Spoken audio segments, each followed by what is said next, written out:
All right, we are just awaiting the pre-opening rates. In fact, they're going to kick in any time now. Looks like it's going to be a good opening, but a lot of interesting numbers coming out through the course of the weekend and the week.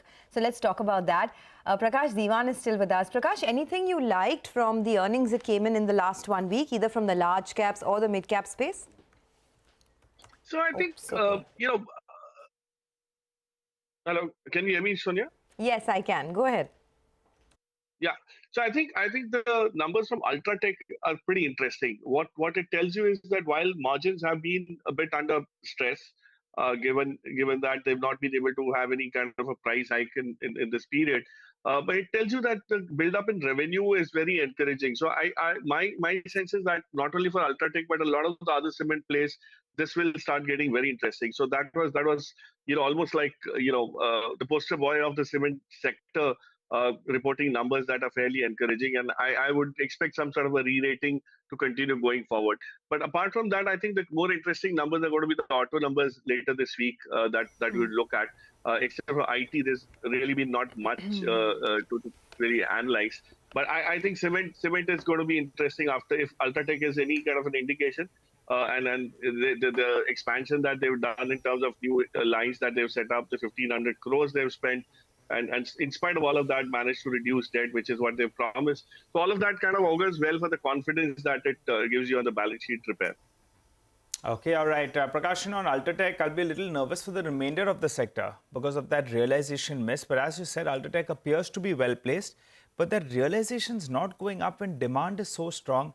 That's a little bit of a worry. Let's see whether or not the management clarifies on that. Always good hearing your thoughts, Prakash. Thanks so much for joining in. We'll touch base later today. Well, let's get our technical experts then. Sudarshan Sukhani joins us as well as Mitesh Thakkar. Good morning, gentlemen. Well, Sudarshan, you go first. Gap up is what we're looking at. How would you trade the index? Good morning. Nigel, on Thursday and Friday, the Nifty was moving in a narrow range, a very narrow range. And today's SGX suggests that that narrow range is breaking on the upside. You know, when markets go into a contraction and then they expand in any one direction, that's the reason to take the trade in that direction. So we are going to break on the upside today. The Nifty is a buying opportunity after that narrow range breakout. Now, because there's a gap up, traders can well manage their trades in such a way that they wait for some kind of an intraday dip or intraday consolidation. Always one of these two events happens during the day. Then go long in the Nifty, and I would expect the markets to go and test that earlier resistance of 18,250. So there is some move which the trader can capture. This is a 2 to 3 day view. On Wednesday, things can change. Okay, and Mitesh, how about you? Good morning. Do you think there is a buying opportunity in the market today? Because it's a good start that's expected and we largely have positive cues. How do you approach the day? Good morning. So I think, yes, basically it's been a market which has been ranging and contracting. And now I think with the indicators bottoming out after that big rally, which had seen the index test around 18,800 levels, I think now is the chance that the base building between 18,250 and 17,800 could be nearing the completion. I would want to be trading on the long side, and a close above 18,200 would definitely invite aggressive long. So, basically you maintain a long bias till now you get a negative signal and go aggressively or add on to your long positions once we see the markets move beyond 18,200. So the first target I'll trade for is a near-term target with small positions for targets of 18,200, but a close above that should invite more long positions, and then I would look at a target of 18,400, 450 as a minimum, with a good chance of 18,600 being visited on the upside. So in that sense, trading with positive bias very clearly. Gentlemen, good morning. In terms of specific trades, Sudarshan, what would you have? Well, I have Hindalco as a buying opportunity. The stock is in an uptrend. So small dips in an uptrending stock are always buys. Buy with a stop under 240. Lal Pathlab is my only intraday short. That stock, again, surprisingly, is in a bear market of its own. It's an intraday short with a stop above 2150. Otherwise, generally, today should be a day to look for buying opportunities. And State Bank of India is another buy. The stock has corrected, so it's not as, say, a roaring buy as Hindalco is. But still, the markets are expected to be up. So buy with a stop under 590. And UPL has built a small base. It's not large. It's a 1 month base, but it's broken out of that base. So UPL is a buy with a stop under 725. Okay, what about you, Mitesh? I do have more calls on the buy side, 3 calls to a sell. On the buying side is Gas Authority. It made a fresh swing high. Recommended buying here with the stop at 98 or just below that and a target of 102. Jubilant Foods also is now showing signs of a pullback from after a good decline. So that's a buy as well.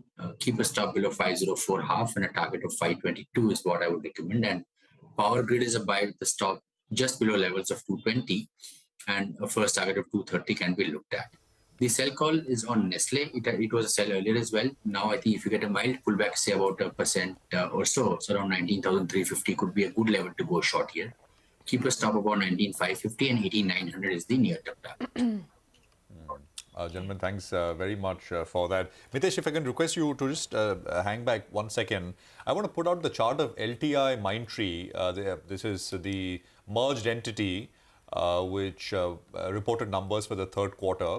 Numbers, of course, are looking a little weakish. I mean, they are not massively below expectations or anything, but they are not, looking positive as well. This is the chart. So I just went and looked at how the structure is looking, and it's not looking all that great. I mean, it's kind of been middling around this trend line, as you can see. This is a short-term trend line. These are daily. This is a daily chart. And as you can see, this is basically from the lows of October 2022, drawn straight. It's a slightly upward sloping trend line, then a touch point later last year. And then, I mean, for the last many sessions now, last 7 or 8 sessions, it's been basically bouncing around this, breaching this intraday, coming back. The price action has been consolidatory in nature. Will the earnings, which have not been all that great, push this through now one way or the other? I think that is what we have to say. What we have to see, Rima was telling us that the numbers are not looking all that great. And there have been some earnings downgrades, etc., from the street. So keep this on your radar. I don't know, Mitesh, if you have a quick view, LTI Mindtree? So, Prashant, it's the same level which you are looking at as well. I think, it's fallen from 5,000 plus levels in the month of December to about 4,200 now. And now it's taking support at the trend line, but not giving a good bounce back. So I think there's a higher probability, and of course, you wait for the price action to confirm it. Higher probability of the stock closing below 4,200. Once that happens, there'll be some kind of a breakdown. And then I think we'll look at targets of around 3,900 to begin with. So wait for that closing below 4,200, then about 8-9% kind of a swing move can happen immediately. Okay, all right. Well, in pre-opening, Yes Bank is the one that, should be on your radar. It's down almost about 10-odd%. So big sell-off perhaps expected there. Just keep an eye out on Yes Bank. And a couple of other stocks that deserve mention in pre-opening. One of them is Oberoi Realty. The bookings halved this time around. So there was very weak numbers that came through from Oberoi Realty. And of course, LTI Mindtree is the other one. Canara Bank comes out with numbers today, so keep an eye out on that as well. And then a couple of the others like JSW Steel that was better than expected. So these are the guys that have reported post-market hours. But let's talk about the larger numbers now. Krishnan ASP of HDFC Securities joins in to give us his view on the numbers. There's no complaints. In fact, leaders across the way, right? Both Kotak and ICICI Bank. But what's your pick of the pack? Yeah, hi, very good morning, Sonia, and the rest of the team. So, yeah, I mean, hardly anything that you can call out. Fairly strong numbers. ICICI Bank remains our top pick. They have got the runway and they are building buffers for the future as well. So I think there's a profitability overshoot that's happening across the system right now. And any bank that helps build buffers for, in a prudent manner is probably much better off. Yeah. Hi, Krishnan. Good morning. What about Kotak Mahindra Bank? How are those numbers? Fairly impressive again. A beat on most parameters on P&L, but it's also on a weak deposit growth. So they, when the scramble, in this environment where there's a scramble for deposits, I think Kotak will be a little more desperate. So I think the NIM compression could be sharper, but of course it helps that they are looking at a lot of unsecured retail advances, the mix of retail advances moving up. So there could be some offset there. But in general, I think from a deposit standpoint, I think ICICI Bank is far better placed than Kotak. There has been, in terms of stock, it's seen continuous upgrades, right? I mean, price targets are being taken up on the back of earnings for the last many quarters now. I think the average price target on ICICI Bank is 1150 or so, approximately somewhere there. But there has been some selling which has come through, FI selling, and that has kept the stock under check. You think these numbers can do it for the stock from here? What's your sense? So to be very honest, last 2 quarters now, I think starting the September quarter and now the December quarter, I think the extent of surprises have reduced, at least for us. And I suspect that's probably true for the rest of the system as well. That's in the case of ICICI Bank. I think the magnitude of positive surprise is definitely reducing. So I think it's largely getting priced in. People know this is a category leader now. And so to that extent, I think you are building in a fair amount of, bullish optimism here. So I would assume that this has again been a very steady quarter, a very impressive all-round performance. And so, yeah, as I said, we have a very high conviction buy here. High conviction buy on ICICI Bank. Just 2 quick questions, Krishnan. One, would you raise your EPS estimates on any of the banks that have come out with numbers so far? Is there scope for PE expansion? And 2, you have Axis Bank's numbers today. What is your expectation? So on the first one, in ICICI Bank, it was hardly a marginal tweak to our numbers. I think 2 to 4% is what I remember. The Kotak Mahindra Bank was a little sharper, but then we were expecting NIM compression to have come through in Q3. That hasn't happened. So to that extent, there's a base effect there. But in general, there's been very good marginal upgrades, as I said, in ICICI Bank. Axis Bank, we assume will have a stellar quarter again. We are, a little more around what's happening in the rest of the businesses. Actually, those are struggling a little bit. So I think we'll watch out for more commentary from Axis Bank around what those other businesses are up to as well. Yeah. Okay, thanks a lot for that. So those are the top brass of the banking space. Axis Bank comes out in numbers today. ICICI Bank, Kotak Mahindra Bank, very good set of numbers coming through. But as we were telling you, the stock in focus right now is Yes Bank. So just pull up Yes Bank for you. It's down almost about 10% in pre-opening, at least the last time I checked. Lata's here to give us the latest on that. Lata, over to you. Well, obviously, the 81 order is what is really pulverizing the stock.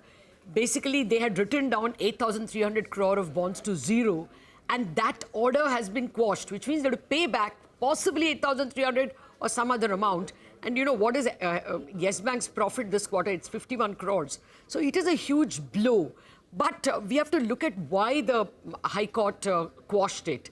The High Court's reasoning is it's not getting into the details of the rights of the bondholders and vis-a-vis equity and all that. All that they're saying is on March 5th, the Reserve Bank, March 5th, 2020, the Reserve Bank presented the draft reconstruction of Yes Bank because, the bank was in trouble. In that draft, they had said that the 81 bonds have to be written down to zero. On March 13th, the central government presented the final plan. In that final plan, that clause was not there of writing down. So the court's observing that the administrator did not have the power to write down. Now, obviously, Yes Bank and the Reserve Bank's view would be that you don't need the central government to say because the administrator and the board of the bank will anyway have the power. The 81 contract clearly says that if the bank is in trouble, it can be written down to zero. You don't need a special central government backing for it. That would be their argument. Now, at the moment, the expectation is that the RBI also will join Yes Bank in appealing against it because if you have to pay back, the whole reconstruction of the Yes Bank will go away. Yes Bank will once again be in trouble because they can't pay that much money. So RBI will also join in. There is a very good chance that they will win in the appeal. But until then, the plight of Yes Bank shareholders is one of grave uncertainty. So this is going to be an overhang on the shares. Okay, thanks a lot for that. And it is showcasing in terms of the price as well, down almost about 10-odd%. Thanks, Lata, for that. We're just counting down to the opening rates. I think in a couple of seconds from now, the Nifty is inching up about 90-odd points. It's definitely going to be a great start to the truncated week. The bulls have their grip tightened on this market and a lot of stocks. So in pre-opening, if you look at the frontliners, it's Kotak and ICICI Bank that are stealing the show, up about 1 to 1.5%. Tata Motors comes out with numbers later this week. So ahead of that, the stock is up in the green. HDFC Life, on post the commentary of the management, it's trending higher. And then you have a couple of other names like Tech Mahindra and TCS from the technology space that's looking good. So good opening for the market. The first tick is about 80 points higher. Remember, the market is now gravitating towards the higher end of the trading range. It's not a stellar opening because the mid-caps are actually just threatening to break into the red, but it's a decent opening nevertheless. What's really dragging right now is SBI Life, which is down about 1%. UltraTech Cement is down 0.7%. JSW Steel is a tad bit soft. Bajaj Finserv and Cipla are a tad bit soft as well.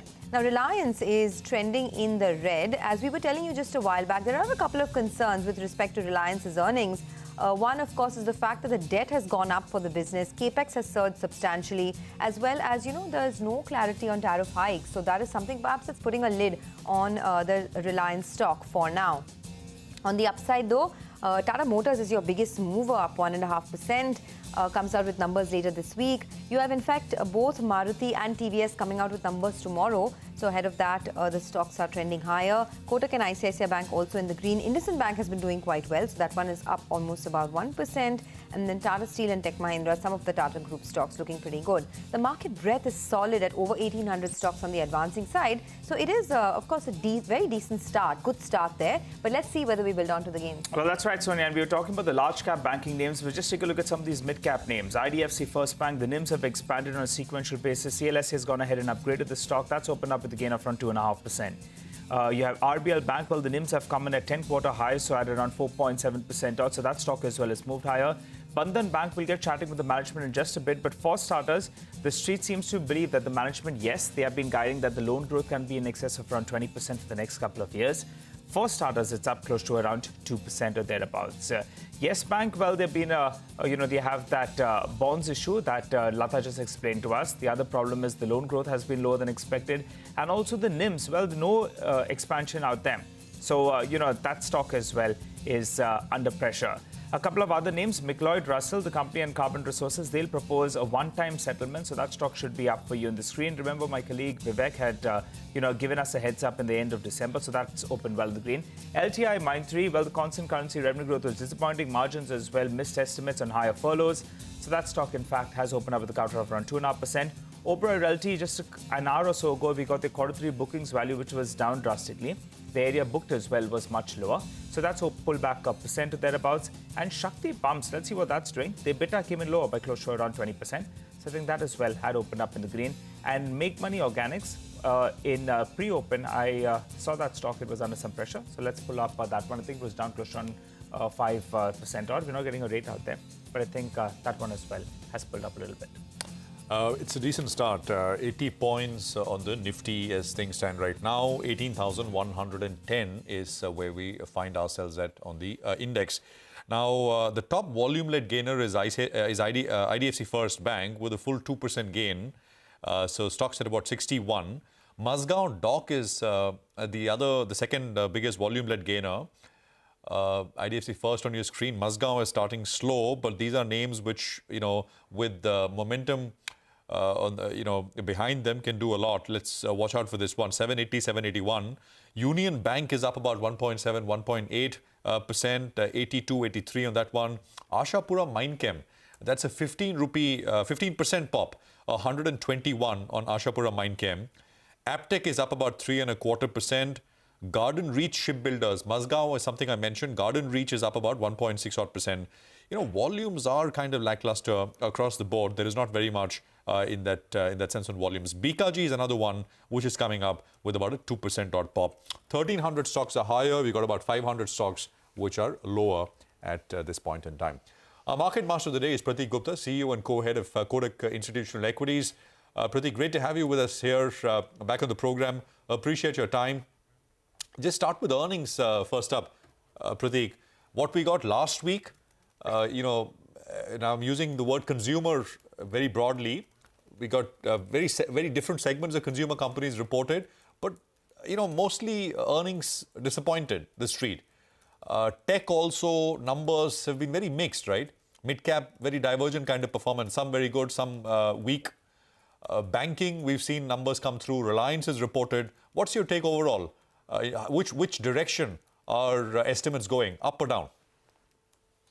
Good morning, Prashant. Our view, unfortunately, is that estimates are more likely to go down.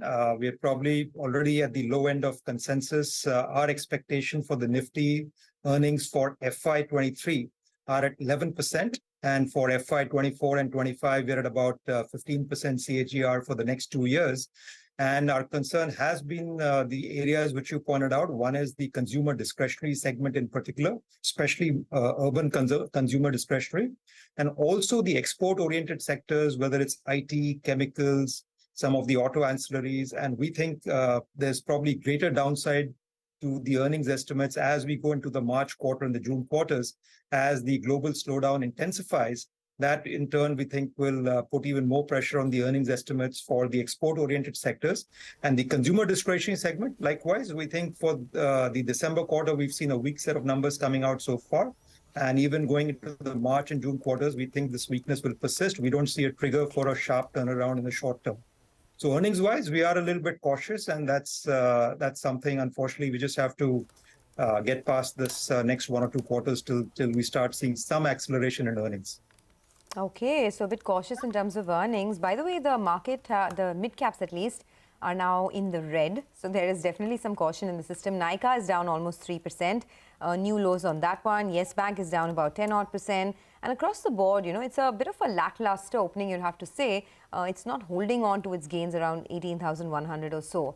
Pratik, hi, good morning. How are you feeling about technology stocks now? There were some star performers in the mid-cap and the large-cap space, but then again, you had some big losers as well. Are you buying here? Are you staying away? Technology, I think, one, you have to differentiate between large cap and mid cap, and second, also in the various sub-segments some of these companies operate in. So in general, we think the large cap IT vendors are better placed this time around when you are seeing the end markets, US and Europe, going through a bit of a slowdown. And the mid cap IT companies are generally more vulnerable during times of discretionary spending coming down or vendor consolidation going on. So we prefer as a business the large cap IT stocks, and also they have last year the mid cap IT had a very strong run. We think it's going to reverse this year.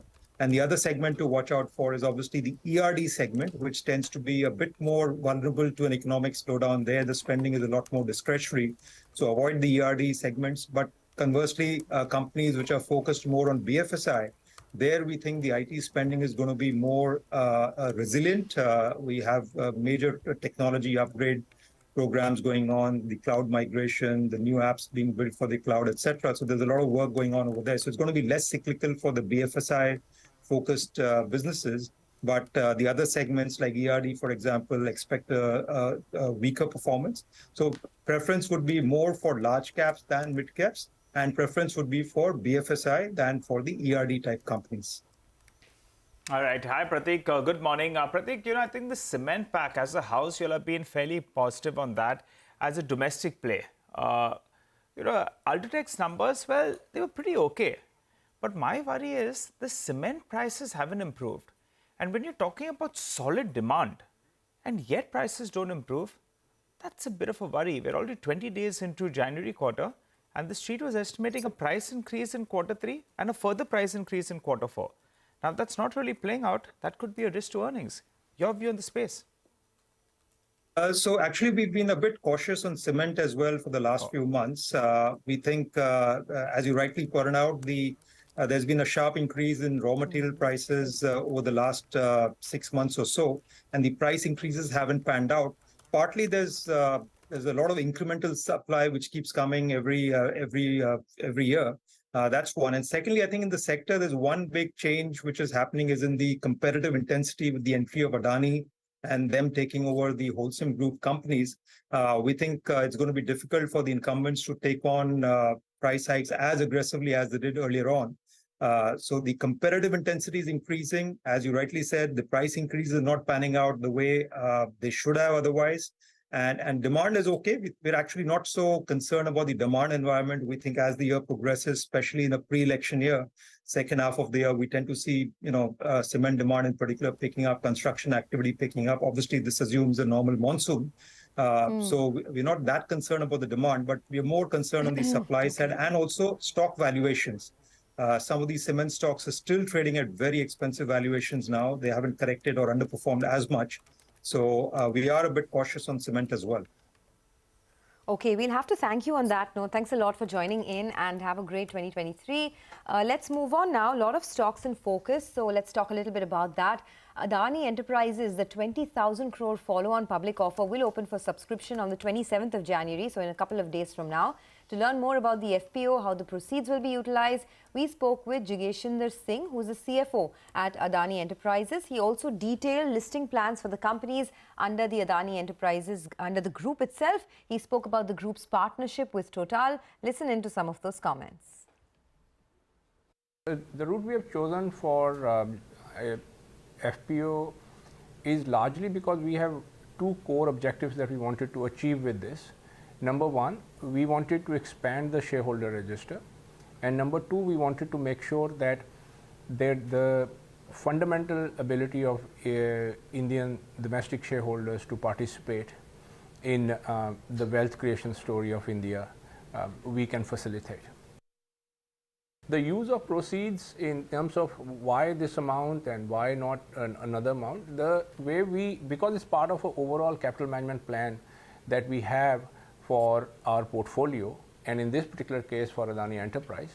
So one part of that plan is as to how much equity we would need to have in the business to support all identified and announced projects.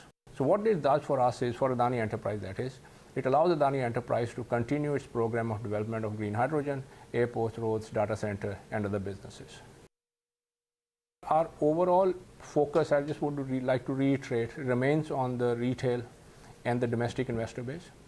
We have good solid interest from the institutional investors, and we expect the relevant portions of the book to be fully subscribed, and our expectation is that the institutions that we need to participate in this issue will participate heavily and at attractive volumes.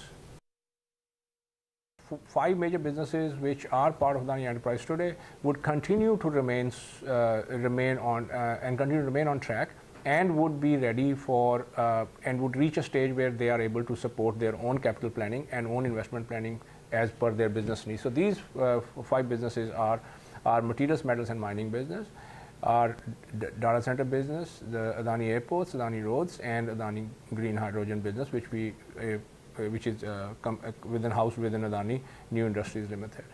So that remains on track, and we expect all of these 5 businesses to be broadly ready. And finally, we'll make a decision closer to the date, come 2025, 2028.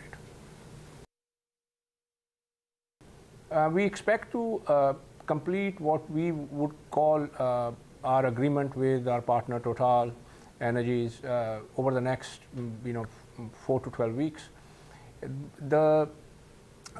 We don't see that as a step of complication, because Total is already a partner with us in 3 of our other businesses. So we understand the requirements and needs of each other. In relation to the quantum will be, because it's a company that is starting up, the quantum will be determined on relation to the final business case that we end up with. We have announced that our plan is to have initial capacity of 3 million tons of green hydrogen, going up to 5 depending upon various business conditions. So our initial investment, our chairman announced last year, was $50 billion. And Total is in MOU, we've agreed with them that they will be 25% partner in this business. At this time, this is the detail that we can fully disclose on our status with Total. So before the end of the financial year, we expect to have finalized our agreements. From an accounting perspective, the way we report is that the net debt to EBITDA for Adani Enterprise is closer to about 6 times, because of the consolidation of all these that come into Adani Enterprise. All right, well, moving on then. JSW Steel, well, it's more or less flattish with a bit of a negative bias. Remember, the numbers they showed a bit of an improvement on a sequential basis, though valuation-wise, it's the most expensive steel stock. Though, in fact, earlier I spoke to Mr. Seshagri Rao, the joint MD and group CFO of the company, and I began by asking him that things are improving. How does he see things panning out? Let's hear him out. The actual coking coal average C&F which entered into consumption was around $280 per ton. So as far as the future is concerned, the way we are looking at it is the realizations have improved over Q3, particularly in the month of January. And at the same time, the input prices are also going up, like iron ore, coking coal, all of them have gone up. So, but the way we are looking at coking coal for this quarter will be flat. There may not be any reduction. At the same time, there may not be any increase because we have already procured 2 months ahead. So more or less, we will be covering at the same rate as far as the coking coal is concerned. Iron ore, whatever increases are there, that will get reflected. So at the same time, there will be good volumes because we were operating at 92.5% capacity utilization in the last quarter, other than Bhushan Power and Steel. If we add Bhushan Power and Steel, the capacity utilization improved compared to previous quarter, it was 91%. Whereas in Q4, we expect we will be able to do better volumes, the better cost structure. At the same time, there will be an improvement in the margins over Q3. Okay, all right. Let's focus on a couple of aspects then. You're sticking to your guidance, right? For FY23, no change out there. If you could tell us that, point number one. Point number two, you briefly spoke about pricing. So how much higher are prices today if you compare it with an average of the past quarter? Prices globally have gone up between $100 to $150 per ton, depending upon which region we are comparing with. If we look at as on date, the landed cost of imports vis-a-vis the domestic prices are at a discount to the extent of 5 to 6%. So there is an improvement, as I mentioned to you, during the month of January. 3-4% increase has happened. So we expect if this prices globally continues, depending upon domestic demand, we will be able to increase the prices. Raw material price increases are also happening. And volumes, no change in your guidance? The second point which you asked about volumes, we have given the guidance of 25 million ton total production and 24 million ton sales. I think we may have to split here the production and sales volumes. Out of 25 million ton, if we take out overseas Ohio operations, which is 0.7 million ton guidance, and the Monnet Ispat, we have given the guidance of 0.7, total together 1.4. Monnet Ispat, we have taken certain maintenance shutdowns last 4-5 months. That's why we are not able to achieve the guidance given for JSW Ispat specialty steel products, that is Monnet Ispat, the earlier name. Ohio also, because of the conditions in the US, there is a slippage as regards to volume. What about the EBITDA per ton, sir? You've given us the pricing, you've given us the coking coal cost as well as iron ore cost. But safe to assume that EBITDA per ton, I know you don't give us a fixed number, but EBITDA per ton will improve from what we saw in Q3, upward trajectory? No, consolidated EBITDA, if you look at it, it is 8,080 rupees per ton, let's say 8,100 rupees per ton. But it also includes exceptional losses towards forex gains and also the inventory losses we had to take in the last quarter. That translates to 1,750 rupees, 1,750 rupees. So those losses are not expected to be in the Q4. In fact, there could be FX gain because rupee gained in this January. So actual EBITDA, without considering these losses, that is 8,050 or 1,750 losses if I add, actual EBITDA for the quarter is 9,800 rupees per ton. So that is the basis on which you have to look at the Q4. There will be additional volumes in Q4. And the export duty was taken out in the month of November. So there will be more exports in the Q4. With that, we will be able to do more volumes. And there will be definitely an improvement in the overall EBITDA margins in Q4 with higher volumes. Okay, all right. The international business, there's been signs of a turnaround out there, particularly Europe. So that continues with its improvement trajectory? As we have been guiding as far as the European operations are concerned, if you have an order for rail mill, those operations will do well. So we have got an order. That's why it has done well in the last quarter and it will do well in Q4 also. Oh, that's good to hear. What about the debt number, sir? That's moved up a little bit, closer to around 70,000 crores odd. The same logic that you said. The rupee hasn't weakened further. It's pulled back a little bit. And part of the increase in the debt number was because of the weak currency. So the debt number will come down from the 70,000 crores odd mark. Also give us a sense, say by the end of FY24, what can the debt number look like, keeping in mind the kind of capex you'll have in mind? No, if we look at as far as this financial year is concerned, 69,500 from 57,000 crores. So there is an increase of 12,500 crores. Out of that, 3,500 crores is on account of exchange rate fluctuations. Because the rupee depreciated by 7 rupees in the 9 months of this financial year. That translated to increase in the foreign currency debt by 3,500 crores. So 69,500 minus 3,500 crores, actual increase is 66,000 from 57,000. So 9,000 crores is the increase which has happened. Whereas in the current financial year, up to 9 months, we have incurred a capex of 10,600 crores. Plus, there is an accumulation of inventory, which was 1.35 million tons as on 31st March 22.